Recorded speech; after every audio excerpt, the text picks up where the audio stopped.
renungan-renungan 17 Agustus itu saya sering ditanya, sebenarnya apa sih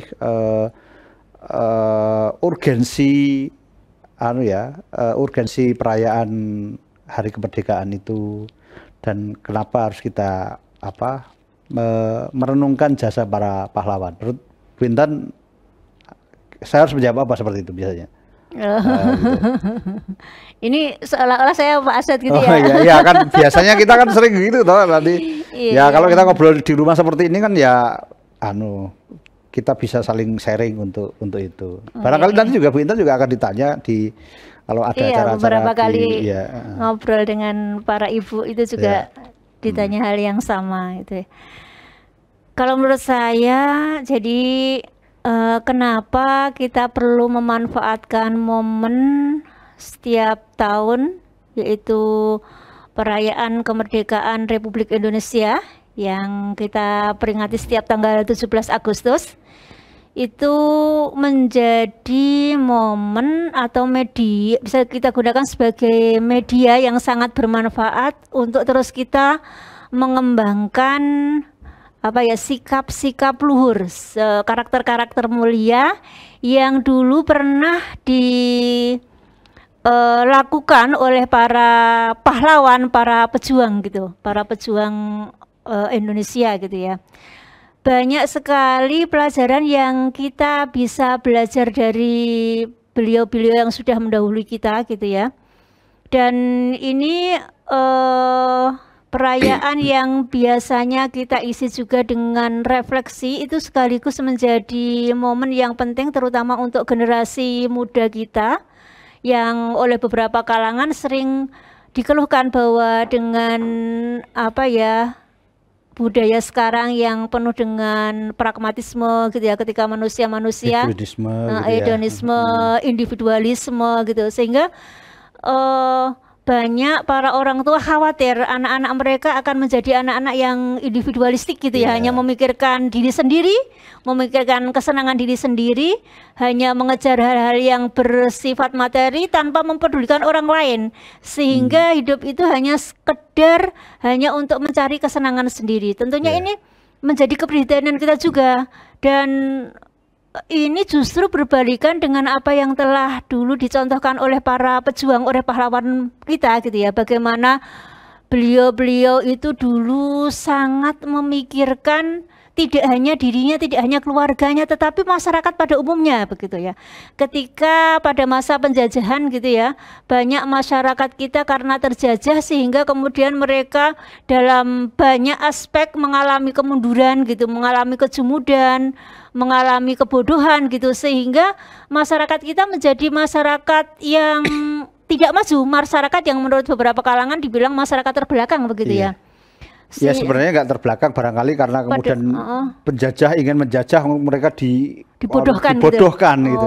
Itu memang harusnya begitu kan, kalau supaya gampang dijajah ya harus dibodohkan.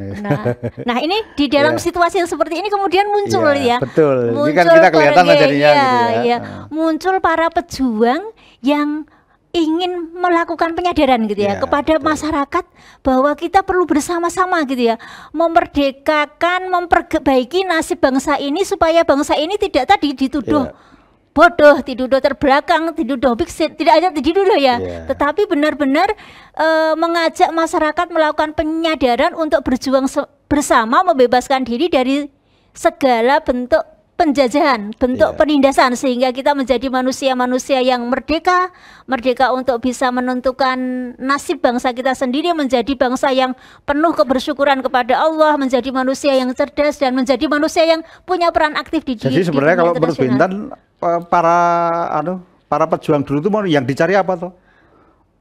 Kalau mereka itu dulu hanya mengabdi kepada Belanda aja kan, sebenarnya penjajah aja kan mereka sudah nyaman-nyaman saja kan. Bagi mereka individu gitu. Menurut Pak Asad bagaimana? Ya itu kalau saya melihat bahwa seharusnya memang mentalitas anak-anak jajah itu harus hilang kan gitu. Dan salah satunya itu kan kebodohan itu. Jadi ini tadi yang kita kan gelisah juga atau melihat ya, bahwa perayaan kemerdekaan itu sering kan kemudian diartikan sebagai pesta. Pesta boleh sih, artinya bahwa itu adalah tanda syukur gitu.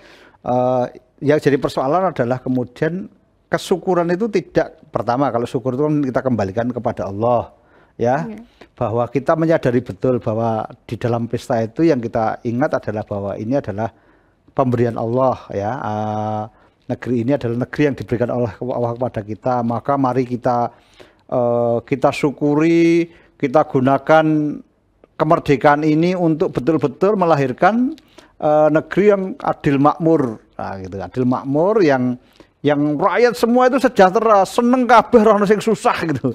Kalau orang istilah dulu itu kan ada istilah nganti wong cilik iso gumuyu, nganti orang rakyat kecil itu ya tersenyum gitu loh, dia mendapatkan kebahagiaan dengan kondisi ini. Nah ini gitu, maka seharusnya ya memang kalau menurut saya Bu Intan, mohon kalau salah dikoreksi ya. Jadi perayaan kemerdekaan Republik Indonesia itu seharusnya mengingatkan kepada tujuan berdirinya negeri ini, yaitu mencerdaskan kehidupan bangsa, menyelenggarakan kesejahteraan umum, dan ikut melaksanakan ketertiban dunia. Nah, 3 hal itu yang saya kira harus diingatkan. Jadi kalau kemudian ada usaha-usaha untuk misalnya kita membela kaum tertindas di negeri yang lain, ini adalah memang tujuan berdirinya negeri ini. Kita tidak ingin, kita itu sudah pernah merasakan penjajahan yang sangat sakit, menyakitkan. Nah kalau kemudian ada bangsa lain yang dijajah, kita juga harus peduli kepada itu. Itulah karena itulah negeri ini didirikan. Nah saya kira dan ini yang seharusnya kita lakukan, dan ya baik di tingkat RT, RW, kelurahan, kecamatan, kota, bahkan negara.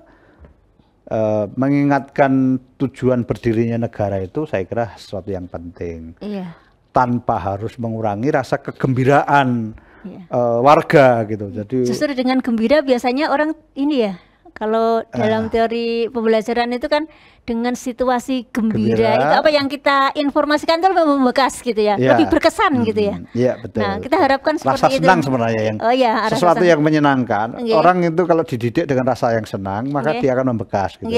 Nah kalau kegembiraan itu kadang-kadang bisa overdosis. Jadi overdosis kegembiraan itu ya contohnya ya lupa sesungguhnya pasti yang digembirakan, apa yang buat dia gembira gitu. Kegembiraan itu menjadi melupakan apa yang sesungguhnya digembirakan, dan dia baru ingat kegembiraan ketika kemudian yang digembirakan, sesuatu yang dia butuhkan itu hilang. Jadi orang itu kadang-kadang baru bisa merasakan bersyukur itu ketika dia kehilangan. Harusnya kan orang sehat itu bergembira, alhamdulillah saya sehat, saya olahraga, saya gunakan waktu saya yang sehat ini, badan yang saya sehat itu untuk memberi manfaat kepada tetangga, kanan kiri, kepada saudara-saudara, menebar salam, mendoakan, ya kalau ada rezeki kita sedekahkan. Sayang kemudian kita lupa bahwa kesehatan itu sebuah anugerah, sesuatu yang menggembirakan. Nah baru ketika kita merasakan sakit, oh ternyata nikmatnya sehat itu harus disyukuri gitu. Jadi harus diingatkan dengan rasa sakit gitu kadang-kadang gitu. Nah perayaan kemerdekaan itu kadang-kadang ya harus kemudian kita betul-betul merasakan kemerdekaan, mau dijajah lagi kan ya enggak toh. Ya walaupun kadang-kala ada yang mengatakan bahwa negeri ini sudah merdeka, merdeka negaranya gitu dari penjajahan, tapi penjajahan dalam pengertian wilayahnya, tapi ada yang bilang masih dijajah pikirannya, masih dijajah ekonominya. Nah ini nanti saya kira nanti kita bisa diskusikan ya setelah ini yang satu lewat ini ya.